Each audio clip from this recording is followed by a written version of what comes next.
Hi guys, welcome back to George Reads once again, where today we are reading Chapter 12 of Slime by David Walliams. Last time in Chapter 11, Ned and Slime launched Ned's old headmaster into space, and then he went back down and he crashed into the sea. So that's one naughty grown-up that Ned and Slime have taken care of already. I wonder what they'll get up to next in Chapter 12. But if you guys are excited for this video, let me know by leaving a like and subscribe. That'd be greatly appreciated. But without further ado, let's read Chapter 12 of Slime. Chapter 12, Cold Hearts.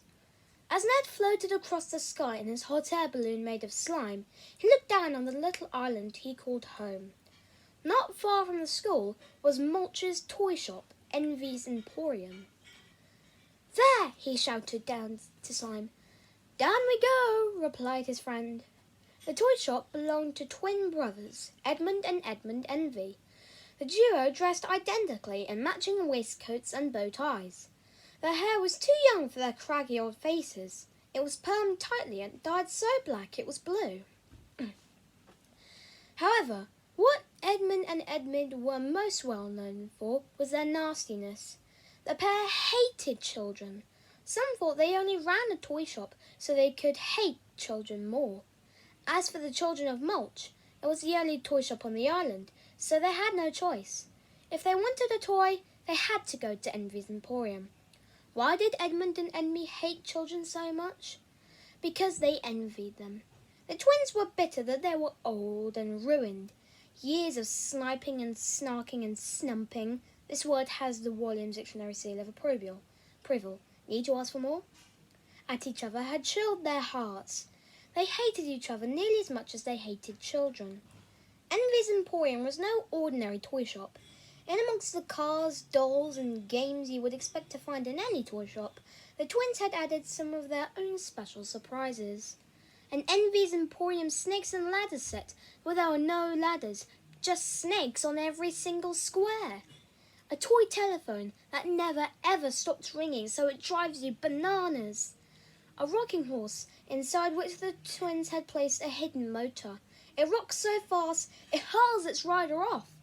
A baby doll that not only cries real tears, but also does number ones and number twos. Their own version of the game Operation. There is no electric buzz, but an electric shock when you touch the sides. The electric shock is so powerful, it will throw you across a room and leave you in dire need of an operation yourself. A 999,999 piece jigsaw. It says million-piece jigsaw on the box, but the terrible twins have removed one piece. You would finally get to end after a decade and still not be able to complete it. A trike, where they had taken the seat off and replaced it with a fork. So every time you sit down to pedal, you get an ouch-tastic pain in your bottom. They were the perfect toys to bring terror to children. Now Ned was determined to turn the tables on them. Some time ago, Ned had fallen in love with a very special toy in Envy's Emporium. A toy his mum and dad could never afford to buy him. This is chapter 13, by the way. Ned's parents were humble people, and they worked from dawn till dusk just to put food on the table. The toy was a clockwork robot, metal and boxy with lights and whirring noises, just as a clockwork robot should be. The boy had seen it on display in the window of the twins' shop, and he would stop by on his way home from school each night to gaze at it. It was perfect. Ned knew this clockwork robot would be much more than just a toy. It would be a friend. The boy and his robot would have adventures together. They would fly in spaceships, battle alien armies, visit distant planets, and still be home in time for tea. As Ned would daydream, Edmund and Edmund would spy him staring through their window and charge out of the shop. "Be gone, child!" Edmund would shout. "Wretched boy!" Edmund would agree. "I was only looking," Ned would protest. "Stop wearing our precious toys out with your eyes. If you are going to purchase said toy, then shoo! Never darken our door again." Then the horrid pair would retreat into the shop and slam the door. A sign on the door read, only one child at a time. Children are vile, thieving rats. Years, months, and weeks passed. Eventually, Ned had saved up enough of his pocket money to buy the robot for himself. So one Saturday morning, he wheeled himself inside the shop. Tring went the bell on the door. Strangely, the shop was completely empty. "Hello?" he called out. "Hello?" But there was no answer. With trepidation, Ned picked up the clockwork robot from the window and took it over to the till. Still, the boy couldn't see anyone. Then, boo! The twins leapt from behind the counter. Edmund had some joke shop fans in his mouth and was pulling a vampire face. Meanwhile, Edmund had sharp claws on his fingers and was pulling a werewolf face. The pair loved frightening children. As startled Ned rolled back in his wheelchair. "Why did you do that?" he spluttered. "Happy Halloween!" the twins chimed in together. Ned thought for a moment. "It's not Halloween for another 6 months." "It's Halloween every day in Envy's Emporium," said Edmund. "We don't need a special day to scare children," agreed Edmund. The twins looked down at the clockwork robot the boy was holding in his hands. "So you've finally saved up all your precious little pennies, have you?" remarked Edmund with a look of pity on his face. "Yes," replied the boy.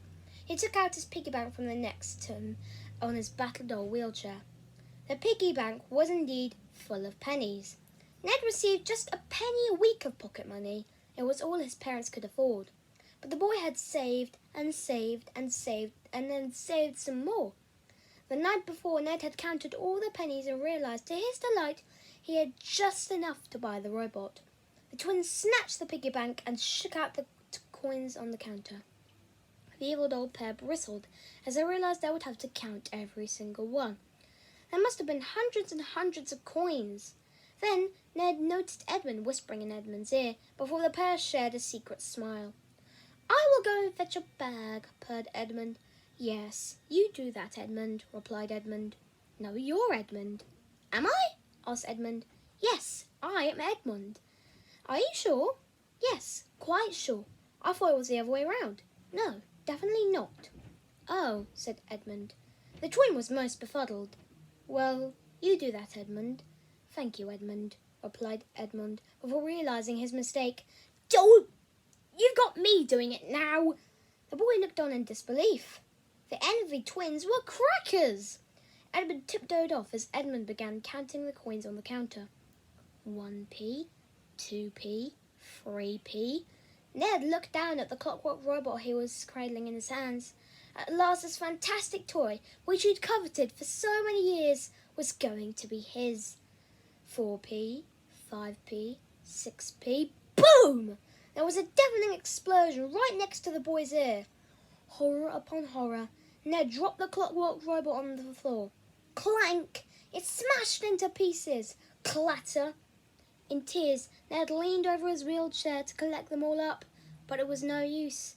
The robot was destroyed. Still, Edmund counted 7p, 8p, 9p. Hunched over, the boy could feel someone looming behind him, and he turned around.